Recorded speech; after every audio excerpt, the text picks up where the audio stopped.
I have here a photograph of my parents, which causes the whole of my family to laugh when they see it, because they say, Granny looks as if she's facing the firing squad.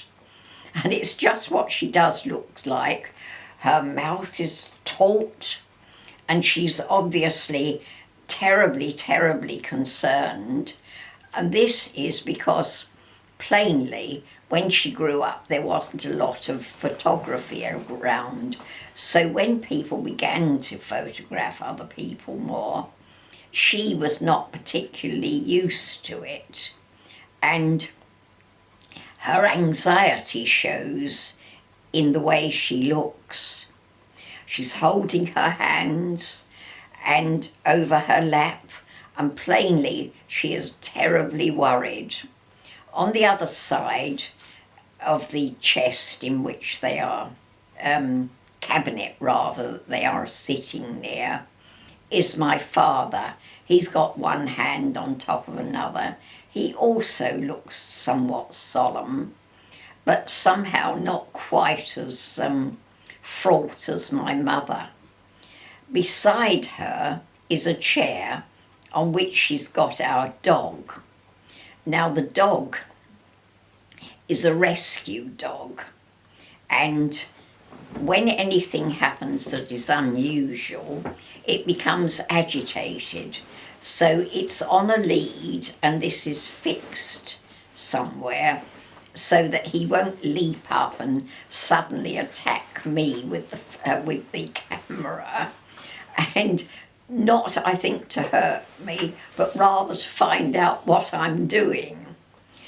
My mother and father were very keen on this dog, because if there's one thing I remember all through my life, it is that when we found an animal in need, we've always wanted to help it. And this dog definitely was. Quite where it had come from, I don't know, but I found it first. I heard it in a neighbouring back garden, and the children of that family were encouraging it to go after pigeons, and it actually caught one and did something terrible to the pigeon. I was absolutely beside myself. I do not like the sight of blood. I don't like that sort of behaviour. And as for my mother and father, they were really distraught about it. So without thinking about the fact that this was unlawful, I went to the people who the dog belonged to, and I said, you can't have him, you don't know how to look after him. And I then put a lead round on his collar, and I then dragged him because he didn't want to come. He was not used to being on a lead, and I dragged him home.